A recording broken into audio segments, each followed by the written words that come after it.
안녕하세요, 약친 여러분. 약사 친구들 방송의 김명철 약사입니다. 자, 우리가 1월부터 지금 코비드19 감염으로 인해서 지금 계속 고생하고 있는데, 과연 이게 언제까지 갈 것인가에 대해서 우리가 많이 궁금해 하고 있는데요.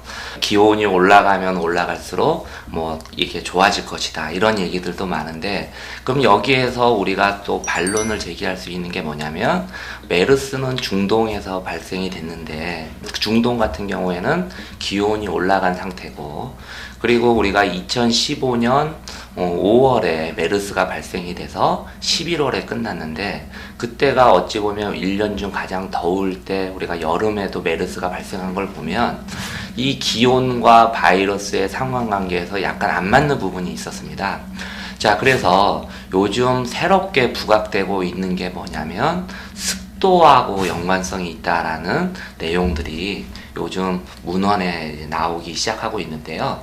이제 CEBM이라고 해서 우리가 옥스포드 대학에 있는 교수들이 이렇게 운영하고 있는 사이트에 이 사스와 웨더라고 한번 이렇게 치게 되면 이제 여기에 이 날씨의 영향, 코로나 바이러스의 이 날씨의 영향에 대해서 약간 제시하는 부분들이 있었습니다. 자, 그래서 여기에 한번 보고 된 게 뭐냐면, 아직까지 많은 데이터가 아직 많이 검토되고 있지는 않았지만, 기상 조건이 이 새로운 코로나 바이러스, 즉 사스 코로나 바이러스 2의 전염에 영향을 미칠 수가 있고, 춥고 건조한 조건이 확산을 촉진시킨다, 이런 얘기가 있습니다.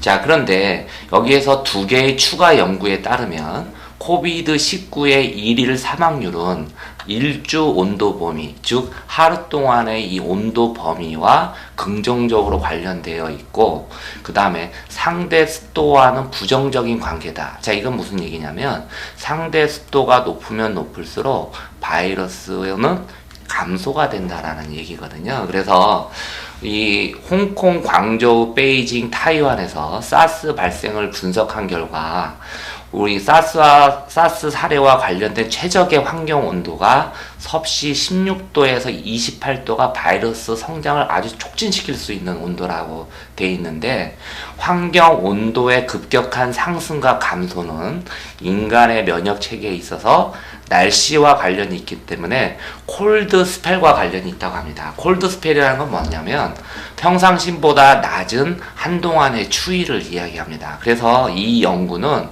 가을 또는 겨울보다 오히려 봄철에 사스가 재발할 가능성이 있다라고 이제 제안을 하고 있는데요. 모든 연구에서 날씨가 전파에 영향을 주는 것으로 밝혀지진 않았어요. 그렇지만 중국 전역에 걸친 사스 코로나 바이러스 2의 복제 숫자의 분석에 따르면 날씨의 변화가 반드시 또 감소로 이루어지지 않는다. 그러니까 100% 맞지는 않지만 가능성이라는 부분을 이야기하고 있고, 그 다음에 이 모피라는 이 저널을 한번 또 보게 되면 여기에 환경적 인자에서 습도에 대한 이야기가 또 이렇게 나오고 있습니다. 자, 그래서 사스1 같은 경우에 2002년 11월 광동성에 있는 포산에서 시작되었고, 사스2는 2019년 12월 초까지 후베이성 우한에서 시작이 됐는데, 중국에서 11월과 12월은 겨울이고 이 두 지역에서 가장 추운 달이고, 이때 낮은 온도는 일반적으로 바이러스 생존에 도움이 되는 환경 조건을 제공한다고 이야기하고 있습니다. 자, 그런데 여기서 눈여겨봐야 될 게 뭐냐면, 이때 심각한 가뭄이 발생했다고 해요. 그래서 2002년 사스1이 발생될 때 그 2002년 12월 포산시의 연간 강우량은 거의 0mm에 이르렀고, 그래서 실제 광동성 전체에서 가뭄이 발생했고, 그 다음에 저수지가 건조되었다, 이런 얘기가 있습니다. 그리고 우연히 우한 같은 경우에도 작년에 40년 만에 최악의 가뭄이 있었고, 2019년 12월에 강수량이 5.5mm 밖에 불과했다, 이런 얘기가 있습니다. 그래서 춥고 건조한 조건은 바이러스 생존을 위해서 추운 조건보다 더 유리하다. 그래서 우리가 온도만 중요한 게 아니라 이 습도가 굉장히 중요하다, 이렇게 제시하고 있고요. 그 다음에 이렇게 이 저널에서 이야기를 쭉 한번 보게 되면 왜 습도가 낮으면 인간은 이렇게 면역 체계가 약해질까, 이제 그런 얘기가 여기에 계속 나오는데, 첫 번째, 온도가 추울 때는 혈액 공급을 감소시켜서 코 점막에 면역세포를 공급하는 게 감소된다고 합니다. 그렇기 때문에 우리가 체온이 떨어지게 되면 우리가 면역력이 약하게 되는 건데, 이 낮은 습도인 경우에는 어떻게 또 면역력을 또 낮추게 되냐면, 기도에서 바이러스 입자를 제거하고 점액을 분비하고 기도세포를 복구할 수 있는 섬모세포의 능력이 감소된다고 합니다. 그래서 우리가 면역력이 또 떨어지고요. 그렇게 돼서 면역 방어 시스템이 무너지고, 그 다음에 더 심각하게 습도가 낮게 되면 비강이 건조해지고 비강 내막이 깨지기 쉽거나 파열되기도 하고, 전체 상부 기도를 바이러스 침입이 용이하도록 그런 환경을 제공한다는 얘기죠.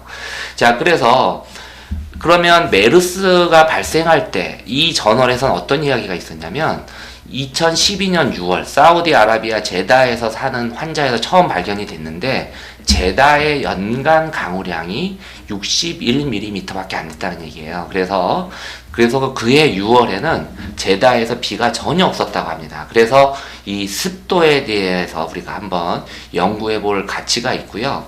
그러면 이 코로나 바이러스의 일종인, 우리가 두 가지 코로나 바이러스를 갖고 실험한 논문이 이렇게 또 나와 있습니다. 그래서 이 그래프를 제가 여기 제시했는데, 이 두 가지 바이러스는 뭘로 했냐면 TGEV라는 바이러스와 MHV라는 바이러스인데, 이것도 코로나 바이러스의 일종이에요. 그런데 여기에 4도 온도, 20도 온도, 40도 온도를 했고, 그 다음에 습도를 20%, 50%, 80% 조건을 해서 보게 되면, 4도일 때 20%, 50%, 80% 이렇게 빨갛게 표시된 거를 보게 되면 50% 이상일 때 급격하게 바이러스가 죽고 있다는 걸 볼 수가 있고요. 그 다음에 20도일 때 여기서도 마찬가지로 50% 이상일 때 바이러스가 생존 능력이 떨어지고 있고, 40도일 때도 마찬가지로 50% 이상이 되면 급격하게 바이러스 생존이 떨어지고 있다, 이렇게 보시면 되겠습니다.